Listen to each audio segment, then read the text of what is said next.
Hello everyone. Today we are going to learn about ballad. So basically, ballad is a form of poetry like sonnet, and the word ballad is derived from an old French word meaning dancing song.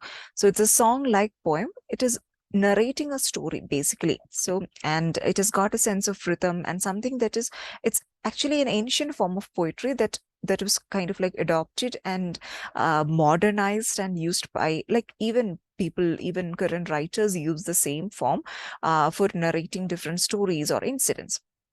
So let's see what are the different characteristic features of a ballad. Simple stanzas will be there. Ballad stanzas, which we call like usually quatrains, four-line stanzas will be the simple stanzas that are used in a ballad. Abrupt transitions, because these ballads, especially traditional ballads, are sung by people and it will be passed on to generations. So definitely that subjective element might be there, and sometimes they'll forget it and next time someone hears it and like then they recollect it. Definitely some weak verses might have been dropped in between. Refrains might be there. So refrains are basically like repetitions of, like, it can be a phrase, it can be a one line, it can be four lines, and related feature would be incremental repetition, because at that time the repetition, whatever we repeat in ballads, usually it will give additional information to people regarding that. And descriptive phrases, because we are narrating a story, we are narrating an incident, which means it will be descriptive. Dialogues will be there, and usually it will be impersonal language, so that that subjective element, whatever however extent we can avoid that subjective element, we'll go for a impersonal language. And basically, we have two types of ballads. The first one is folk ballad, or otherwise known as popular or traditional ballad, because that's an ancient form of poetry that we call as ballad. And it will be telling a story, narrating a story focused on one incident, and usually it will begin in the midst of a crisis, in medias res. That's a term that we call for that. And then it proceeds to the resolution with little background information or much character development. So it will be basically a song narrating a story starting in with a crisis. We have no idea, okay, what happened earlier. Sometimes, very rarely, it might give additional information regarding what happened earlier. On the other hand, literary ballads are composed and written down by known writers, okay, popular writers, and they'll be using the style of folk ballad or traditional ballad, like Samuel Taylor Coleridge, who is known for Rhyme of the Ancient Mariner. Most of us had studied Rhyme of the Ancient Mariner in our school. So that is a typical example, a prominent example for the stanzaic form or the ballad form. So that is what we call as literary ballad, where non-writers will be taking up that form, adopting the form of a folk ballad or a traditional ballad, but it won't be anonymous. It won't be like passed down to generation by orally or anything, because it will be written down, it will be published. And folk or popular ballads were originally composed by anonymous singers. So that anonymity is one prominent feature of folk ballad. And the English folk ballads that we read today appeared or kind of resurfaced or like discovered by Sir Thomas Percy in the 1700s. And these are like originated in and around the British Isles. And that whatever Sir Thomas Percy collected, he published it as relics of ancient English poetry.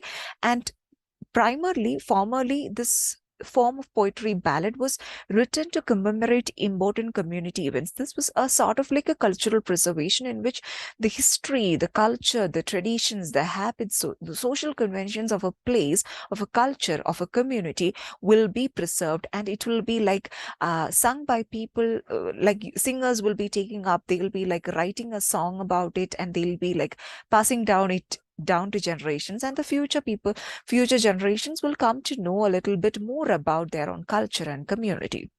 So basically, it is a song orally transmitted, narrating a story. Variant forms are available because singers will be adding many things to it. But even when they have to keep it in personal language, it can be like, because people have that tendency to add a little bit of their own to when whatever they are saying, they are using it, be it poetry or a story, there will be a sort of embellishment to that artistic form. And So originated in later Middle Ages and 18th century. In the 1700s, it was collected. Those prominent ballads were collected and printed in England and Germany, and these are the general available or like most prominent examples for folk ballad. Sir Thomas Percy's Relics of Ancient English Poetry being the most prominent and the first available book for folk ballads. On the other hand, literary ballad originated in later 18th century in Germany and later adapted into English literature. And as I said, Rhyme of the Ancient Mariner and also John Keats's La Belle Dame's and Mercy is an example for literary ballad. So what is the difference between literary ballad and a folk ballad would be authorship, the anonymity of folk ballad. On the other hand, a proper author's name would be added to a literary ballad. Okay, so the author of the literary ballad is a non-personality, while the author of the traditional ballad remains anonymous. And the author of the traditional ballad may be a common man or a shepherd, a villager, or a farmer. Nobody knows anything about the real author because it was passed down generations to generations, and people might have added many things. They might have dropped many verses. So, whatever it be, and that is what we call as a traditional ballad. Okay, and time cannot bring about any change in the text of the literary ballad. Okay, so when it comes to literary ballad, it is permanent. It is already available there. The only idea is that the writers, they have adopted the style of the uh, folk ballad, and they have narrated the story and they've published it with their name. Okay, and literary ballads are more polished and lengthy when compared to folk ballads. So that is the only difference between literary and folk ballad. So this is generally about ballad. It is a dancing song. It narrates a story. It is focused on an incident. Folk ballads were orally transmitted to generations, while literary ballads are, they adopted the style of folk ballad with authorship. So the authorship, the anonymity of the folk ballad, the authorship of the literary ballad is the major difference between the two. So that is basically an introduction about ballad. Hope you enjoyed the session. Hope you understood what I've just discussed. Thank you for listening.